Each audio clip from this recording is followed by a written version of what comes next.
কাউকে বেশি দান খরাত না করে সে যদি সমর্থ হয় তাকে একটা কর্মসংস্থান করে দিলে সবচেয়ে দান খরাতের চেয়ে উত্তম হবে। আর যদি সে অক্ষম হয় সেক্ষেত্রে ভিন্ন কথা।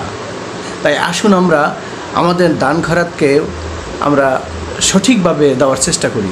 বৃষ্টি এলে বোঝা যায় আসলে টিনের কোথায় ছিদ্র আছে, তদ্রূপ বিপদে পড়লে বোঝা যায় যে আসলে আপনার আপনজন কে কোথায় আছেন। সুতরাং আসুন আমরা বিপদের সময় সবার পাশে থাকার চেষ্টা করি। সাফল্য অর্জন করার পূর্ব শর্তই হলো আপনি যে কোনো কাজকে শুরু করতে হবে, স্টার্ট করতে হবে। স্টার্ট করার আগেই যদি আপনি বলেন সফলতা এবং ব্যর্থতা নিয়ে আপনি পর্যালোচনা করেন তাহলে আপনাকে দিয়ে হবে না। আসলে আসুন আমরা শুরু করি। যে কোনো মানুষ প্রতিষ্ঠিত হওয়ার পরে যে চরিত্রটা প্রকাশ পায় সেটাই কিন্তু আসলে আসল চরিত্র। অনেক প্রতিষ্ঠা মানুষকে অমানুষ করে তোলে নয়, তার চরিত্রটা ওরকম ছিল বলে ওই সময় সেটা প্রকাশ পায়, কারণ অন্য সময় সেটা প্রকাশ করতে ব্যর্থ ছিল। তাই আসুন আমরা ভালো চরিত্র, ভালো ক্যারেক্টার আমরা ধারণ করার চেষ্টা করি। কঠিন কাজ হলো নিজেকে চেনা। তাই আসুন আমরা নিজেকে চেনার চেষ্টা করি। আর সহজ কাজ হচ্ছে অন্যের সমালোচনা করা। তাই সেই সহজ কাজটাই কিন্তু আজকের আমাদের সমাজে বেশি ঘটছে।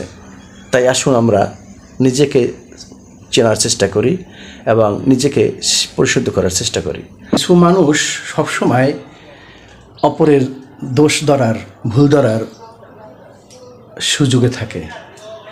তারা কিন্তু সমাজে কোনো ভালো কাজের বা উন্নয়নমূলক কাজে কোনো ভূমিকা রাখতেও পারে না, এমনকি তারা নিজেরাও নিজেকে এস্টাবলিশ করতে পারে না। তাই আসুন এই রকমের ভুল না ধরে আপনি নিজেকে নিয়ে ব্যস্ত থাকুন। কারো ভুল না ধরে আপনি নিজেকে প্রতিষ্ঠা করুন, নিজের ভুল ধরুন।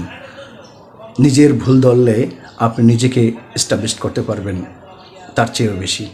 যারা গীবাত কিংবা সমালোচনা করে বেড়ায় তারা কিন্তু এক প্রকার মানসিক প্রতিবন্ধী। তাদের থেকে আপনি সাবধান, তারা আসলেই সুস্থ নয়। আসুন আমরা তাদেরকে বোঝাবার চেষ্টা করি। আঘাত যে করে সে কিন্তু ভুলে যায়, কিন্তু আঘাত যে পায় সে কিন্তু সেটা ভুলে না। সুতরাং আমরা কাউকে আঘাত দিলে বুঝে শুনেই দেব, কারণ কখনো সে আঘাত দিলে সে তো ভুলে না, কিন্তু ওই আঘাতটাই এক সময় সে সময় সুযোগ পেলে সে সুদে আসলেই কিন্তু সেটা প্রতিহত করার কিন্তু প্রতিশোধ নেওয়ার চেষ্টা করবে। তাই আসুন আমরা কাউকে আঘাত নয়, আমরা একে অপরের বন্ধু হিসাবে গ্রহণ করি এবং ভালোবাসা দেই।